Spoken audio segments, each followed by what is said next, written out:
Hi friends, இது வரைக்கும் நம்ம சேனலை சப்ஸ்கிரைப் பண்ணி சப்போர்ட் பண்ண எல்லாருக்குமே ரொம்ப பெரிய நன்றிங்க. இன்றைக்கி பாப்பாவோட ஈவினிங் ஸ்நாக்ஸுக்கு செட்டிநாடு பால் பணியாரம் தான் செய்ய போகிறேன். ஸ்கூல் விட்டு வர குழந்தைங்களுக்கு இந்த மாதிரி செஞ்சு கொடுத்தோம்னா நல்லா என்ஜாய் பண்ணி சாப்பிடுவாங்க. டேஸ்ட் அவ்வளோ சூப்பராக இருக்கும். ட்ரை பண்ணி பாருங்கள், அப்புறம் நீங்களே சொல்வீங்க. வாங்க எப்படி செய்யலான்ட்டு பார்க்கலாம். பால் பணியாரம் செய்கிறதுக்கு முதல்ல 1 கப் அளவுக்கு உளுந்து எடுத்துக்கிறேன், 1 கப் அளவுக்கு பச்சரிசி எடுத்துக்கிறேன். இது ரெண்டையும் தனித்தனியாக ஊற வச்சுக்கலாம். என்கிட்ட கருப்பு உளுந்து தான் இருக்குது, அதனால் நான் வந்துட்டு தனித்தனியாக ஊற வச்சுக்கிறேன்.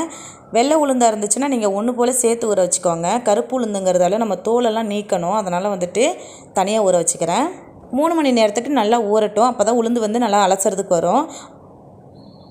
ஊறினதுக்கப்புறம் பாருங்கள், உளுந்தெல்லாம் நல்லா அலசிட்டு கல் மண் இல்லாமல் நல்லா அரைச்சிட்டு ரெண்டையும் சேர்த்து ஒன்று போல் எடுத்து வச்சுருக்கிறேன்.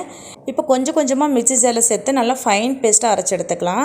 தண்ணி அதிகமாக சேர்த்திடாதீங்க, அரைக்கும் போது வடைப்பதத்துக்கு அரைச்சி எடுத்துக்கோங்க. தண்ணி கொஞ்சமாக தான் சேர்க்கணும். அதிகமாக சேர்த்துட்டிங்க அப்படின்னா உங்களுக்கு எண்ணெய் அதிகமாக குடிக்கும், அதே மாதிரி பால் மாதிரி ஷேப்பாகவும் வராது.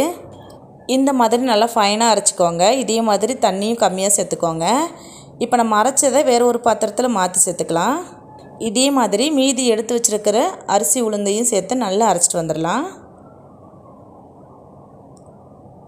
பாருங்கள், 2வது ஈடும் நல்லா வந்துட்டு ஃபைனாக அரைச்சி எடுத்துகிட்டு வந்துட்டேன். இதையும் வந்துட்டு நம்ம ஏற்கனவே அரைச்ச மாவோடு சேர்த்துக்கலாம்.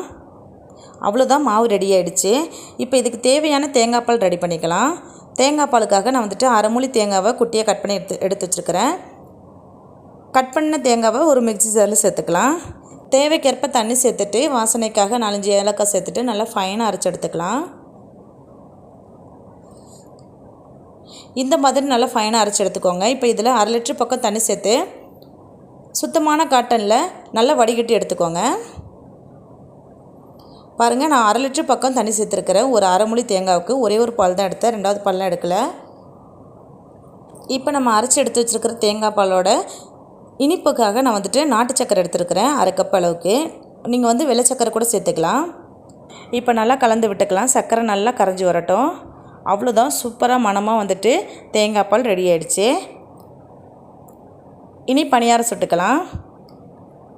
நம்ம அரைச்சி வச்ச மாவோட ஒரு பிஞ்ச் அளவுக்கு உப்பு சேர்த்துக்கலாம். உப்பு சேர்த்து நல்லா பிசைஞ்சு கொடுத்துக்கலாம்.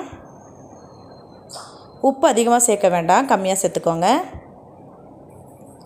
அவ்வளோதான், நல்லா வந்துட்டு பிசைஞ்சு கொடுத்தாச்சு. மாவு வந்துட்டு பார்த்திங்கன்னா இந்தளவுக்கு பால் மாதிரி போடும்போது ஷேப் சூப்பராக வரணும். அதுதான் வந்து கரெக்டான அளவு. இப்போ எண்ணெய் நல்லா காய வச்சு வச்சுருக்கிறேன். அடுப்பை மீடியம் ஃப்ளேமில் வச்சுட்டு குட்டி குட்டி பால்ஸாக சேர்த்து நல்லா பொரிச்சு எடுத்துக்கலாம்.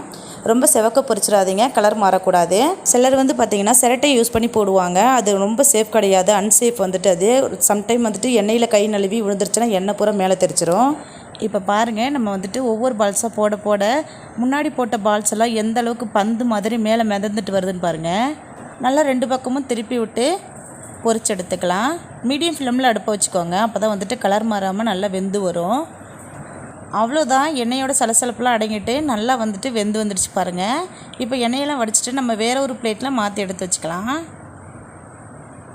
இதே மாதிரி மீதி இருக்கிற மாவையும் சுட்டுட்டு வந்துடலாம்.